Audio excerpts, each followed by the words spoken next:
Thank you. Thank you. I'm not sure I'm actually on this panel, judging by the pictures, but I may be in the wrong place, but I'm gonna wing it. Thank you all for attending our Against the Odds Israel Startup Nation Resilience. First, I'm Bob Grossman, notwithstanding the picture, and I am the founder of the Greenberg's, co-founder of Greenberg's Israel practice. I'm an M&A and securities lawyer. I've been traveling in Israel for 25 years now on business, and we have the first and largest office of an international U.S. firm in Israel now with 20 attorneys. And I'm going to let the rest of the panel take a second or minute to introduce themselves. Yeah. All right. Hey, everyone. Tamir Wolf. I lead a team at Theater. Our world and the problem that we're solving is visibility and transparency in the world of surgery. So in healthcare, pretty much the last silo of lack of transparency. We have an amazing team of computer vision engineers, surgeons, physicians. And what we're doing is analyzing and documenting what happens in the operating room much more accurately and deriving value from that from a billing perspective, quality, safety, operational efficiency, and more. Obviously AI, but I didn't want to mention that in the blurb itself. Hi, everyone. I'm Lital. I'm an entrepreneur, American-Israeli. Live in Israel for the past couple of years. My main experience is serving many years in the different systems in Israel, 7 years in the IDF and another 4.5 years in the intelligence community. Today, I'm a founder and a managing partner at Protego Ventures, which is the first defense tech VC in Israel, which is investing in early growth stage innovation coming out of the battlefield. Obviously, in Israel, there's a lot of them today, helping those companies scale and penetrate into USG.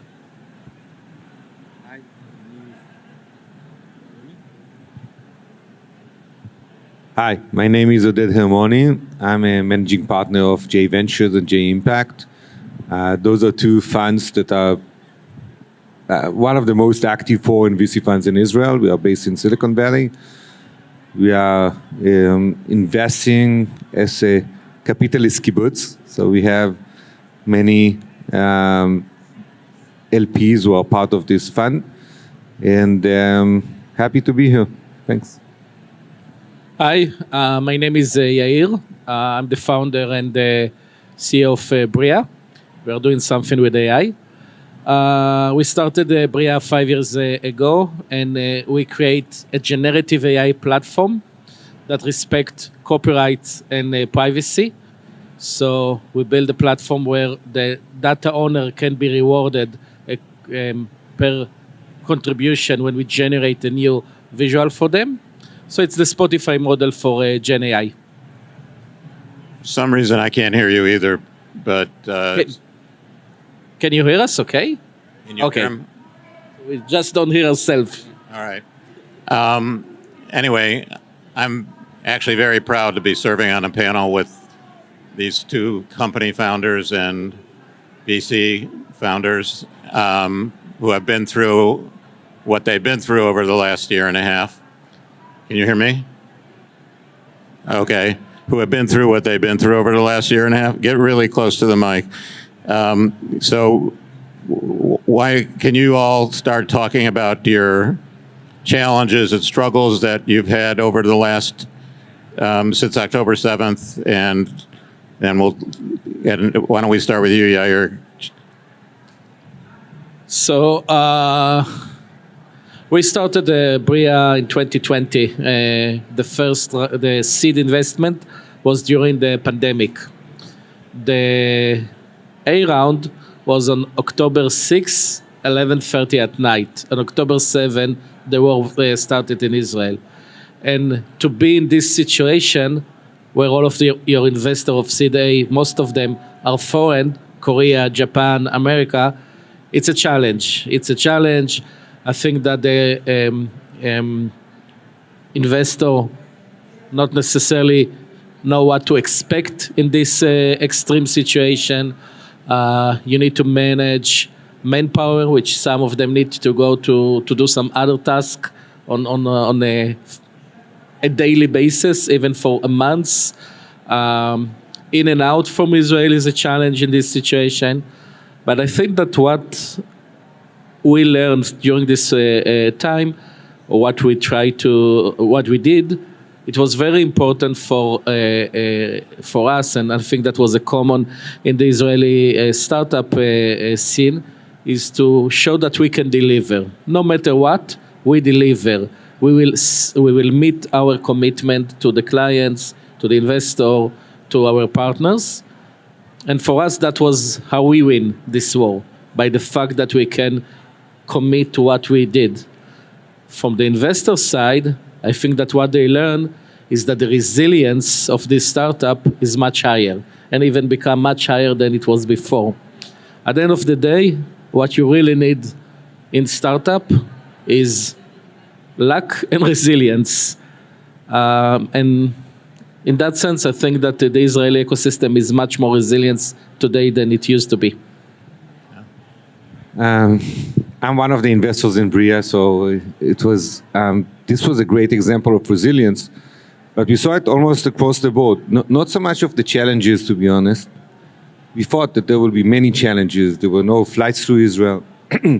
Many of the companies had much of the staff in reserve duty. I think you probably had 20% or something like that. You've been in reserve duty as well. But I think the story is exactly what Yair was talking about, and everybody in this panel will talk about, is the resilience. Trying to understand how strong is this resilience, we have 13 companies in Israel. All of them increased their revenues at least by from 70 to 6x or 7x or 10x. Some of them, almost all of them, had another round by MVP, by Insight Partners, by DFJ and others.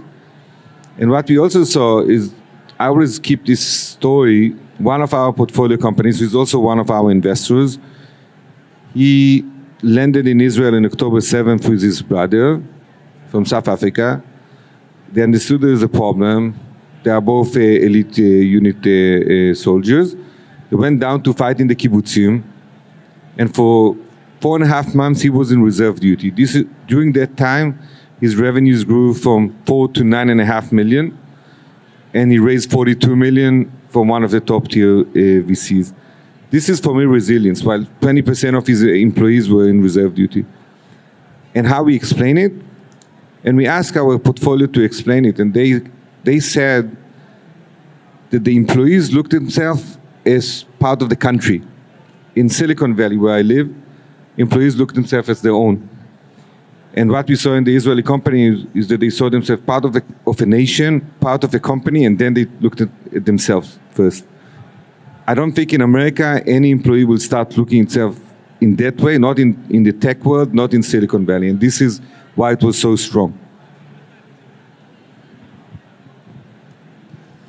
I completely agree with you.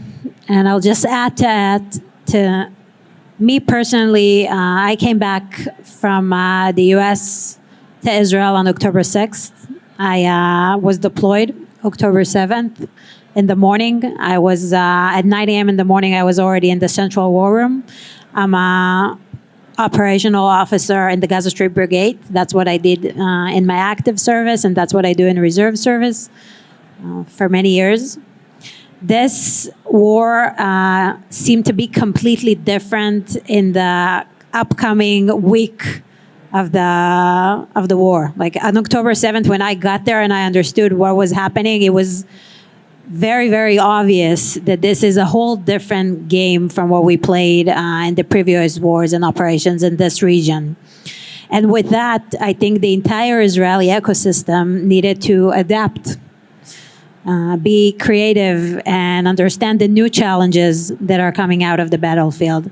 And that created the opportunity of all of those reservists or all of those entrepreneurs that came out of there, saw in their own eyes what is needed, what is missing, what do we need to make up for, what do we need to innovate with.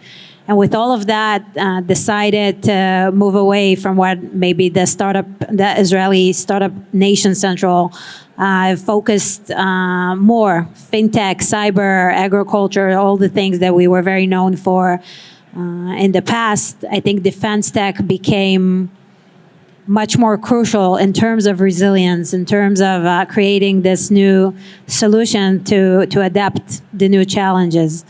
There is no doubt there is a huge paradigm shift with everything that has to do with warfare. The modern warfare has completely shifted, completely changed. And with those new technologies, there comes a new opportunity. And we at Protego seized that opportunity, if you wish, pretty early on, and started raising the fund before the hype of defense tech. We started about a year ago, and we're already investing in Israeli tech. One of our first investments is a company named Extend, which is building operating systems for robotics. Their claim to fame, or their main application, is a drone, which they manufacture themselves, that each of you here in the crowd can actually fly it through technologies and AI. You don't need any special skills or any special training. You can fly it in a very challenging terrain, through a door, through a window. And every soldier in the IDF today has it. And their market is going to be the US and Europe, and there is a real need for that. And this is the reason why we decided to invest in this domain, and Extend is a great example of how those kind of capabilities are actually needed in the new landscape around the world. Thank you. So I'm guessing that like a lot of folks in the audience are entrepreneurs, or like in the entrepreneurial space. So maybe a couple of lessons learned that might be helpful to you. I think that the entire entrepreneurial journey is a story about resilience, and there's nothing new here. Although it's taking things to like a different and like a much further extreme than any one of us could have predicted when we set out to start a company. I mean, no one prepared us for this. But I think the ability as entrepreneurs and company leaders to very quickly adapt is something that's a must when you're building a company, period.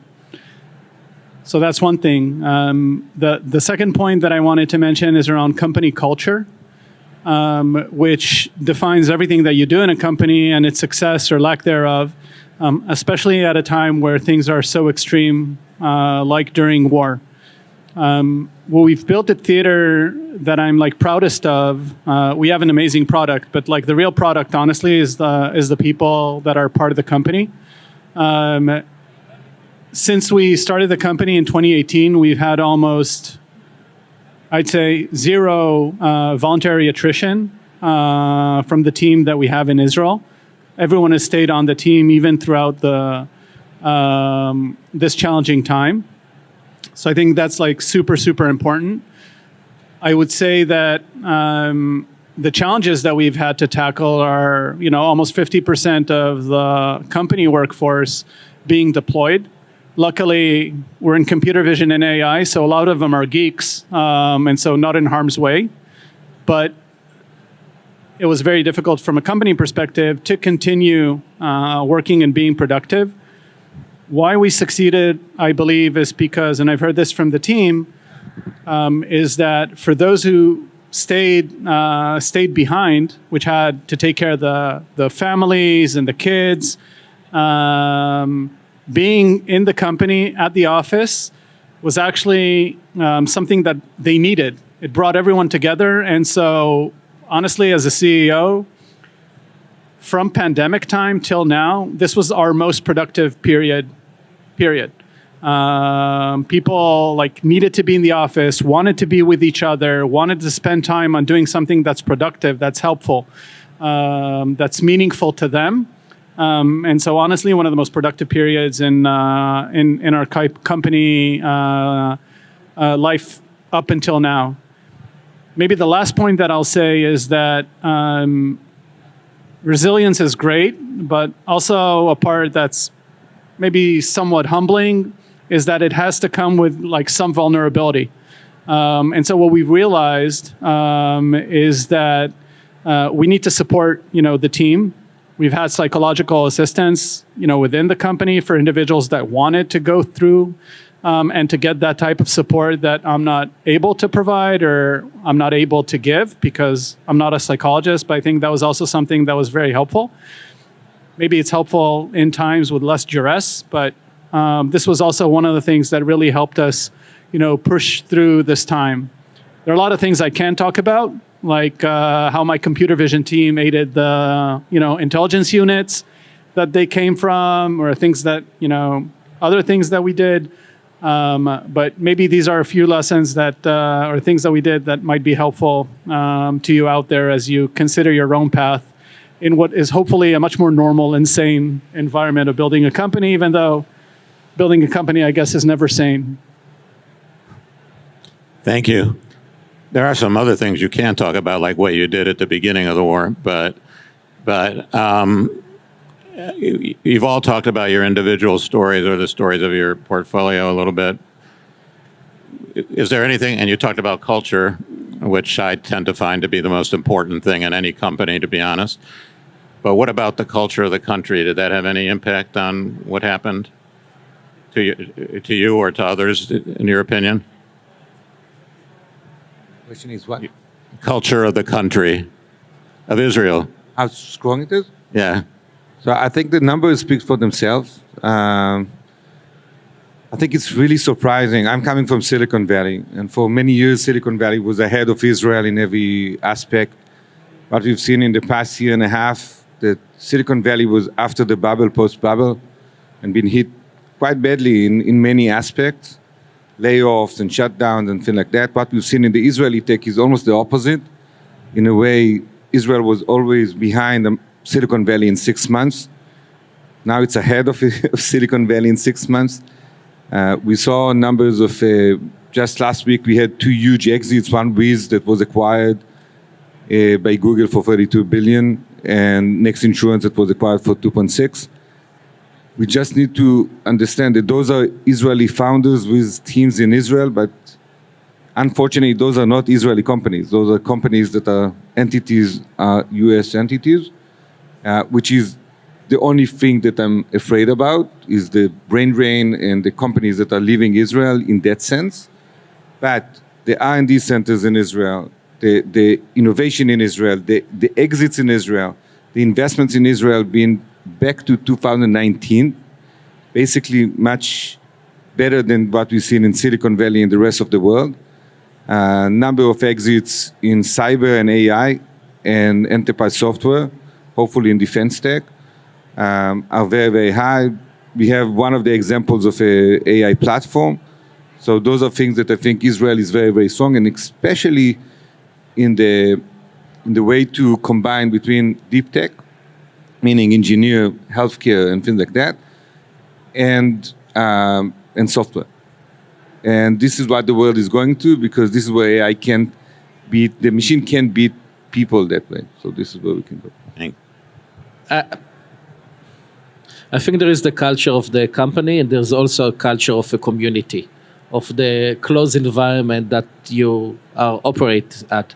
Now, don't get me wrong. We're saying that we raise money and we over succeed and we sell. It's hard. It's super, super hard to run a business in this situation. And the reason that you even see a CEO stand on the stage and says we let people to go to the shrink and we pay for that is explain how hard it is. I think that what is helping in that sense, and it's related to your question, is also the culture of the ecosystem. Because we are all in the same problem, more or less, if you will write in Founders Tel Aviv in WhatsApp, I need a DevOps to help me, after 10 minutes, you will get 3 DevOps standing in your office that some other companies give to you because they want to help you.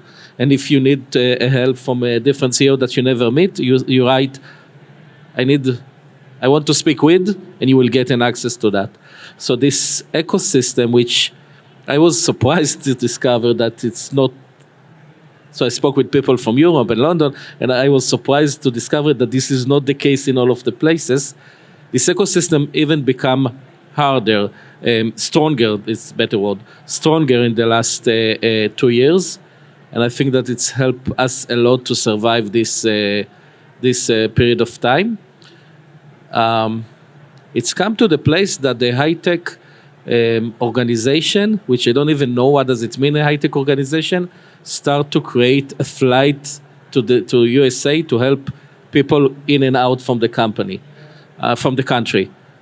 So there is culture of company, but there's also culture of an ecosystem. Anyone else, or we're done? So, did you want to say something? All right, go ahead. No, what I was going to say is, I don't live in Israel. I visit a lot, and basically the attitude, no matter who you were talking to, was, we're just going to get it done. I do a lot of meetings, and sometimes people couldn't make it. Sometimes I was talking to a CEO who was calling from a submarine, or a CEO or CFO who had just flown a bombing mission, or all sorts of, or a mother who had 2 sons fighting in Gaza. And no matter what was happening, they went on and did what they needed to do. So, so if you look at the statistics, the economy, the number of M&A transactions in the tech industry and the number of investments in the tech industry went up significantly in 2024, and we started 2025 with perhaps the biggest deal of all time with Wiz. But there were not all the companies did well. A number of companies have had to slow down their progress. Even a few companies that did not succeed and get through it. Is there anything you think that differentiates, or?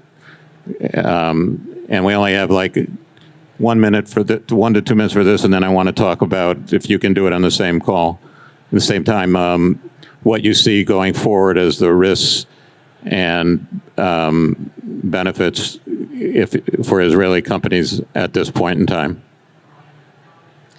So I can say, at least on my field in defense tech, the benefit of being in the Israeli defense tech today is the fact that those technologies are not developed in a vacuum. They're real-time, tested, battle-proven, which makes them very attractive around the world.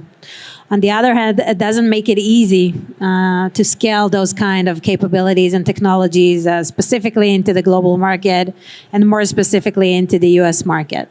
I think the fact that those companies are being born out of necessity or such a real need makes them go much more faster than their usual path, or what they would have to face in a different era. But with the environment and the landscape and the geopolitical facts around us, those companies are scaling much faster, growing much faster. And I think the VC community has recognized that. So we're seeing much more appetite and interest in Israeli defense tech out of the US and specifically out of Europe at the moment. Anyone else? Listen, I think I'm very positive about the Israeli tech. Pardon? I'm very positive about the Israeli tech, more than I ever been. And I was the head of the Israeli High-Tech Industry Association, and I've seen it over the years, 20 years. I don't think it's just Israeli tech. We used to give it national to founders, but basically founders are just good founders, and they have an Israeli passport. But the ecosystem and the solidarity brings something else to this table. And I think the war itself created new innovation within companies and between companies and founders that we haven't seen before. It creates wars are always bad, but from the innovation side, they always create new line and new spirit, a new wave of innovation that is very, very vivid in Israel. I'm looking forward where we look the Israeli tech. I think we will continue to see a lot of deep tech, more than we saw in the past. We'll see a lot of AI, but Israel is very much dependent on cyber, which is good and bad. The largest deals like Wiz and others were in cyber. We can't put all the eggs in one basket. So Israel should be more broader in the investments. I think what we see in Silicon Valley is that for the American investors, Israeli founders are still the most interesting ones that they see. They all the time come to meet them. They know that they won't fail, and they know that they will struggle till the end. And I think this is what they're looking for. They don't look for weak founders. They look for very, very strong ones, and this is what they get. He's one of them. He raised $40 million during the war. This is exactly. So my A round was in October 6. My B round was 2 weeks ago. All of the foreign non-Israeli investor invest in the B round. All of them, 100%. I was in a LP meeting, and the LP asked the investor, why did you continue to invest in Israel startups? And the answer of the Korean investor was because they solve problem more innovative, faster, and they're more flexible. So it's not a good place to be in a war, but in terms of what kind of culture it's create a good culture for creating great innovative companies. So we have about a half a minute.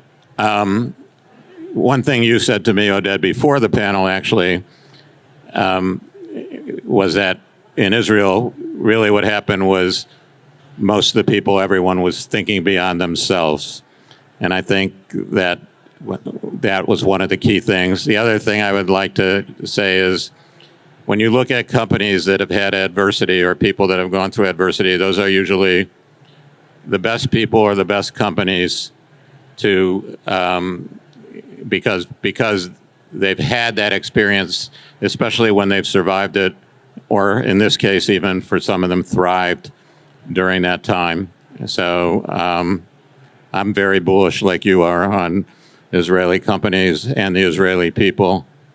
And thank you. Thank you very much.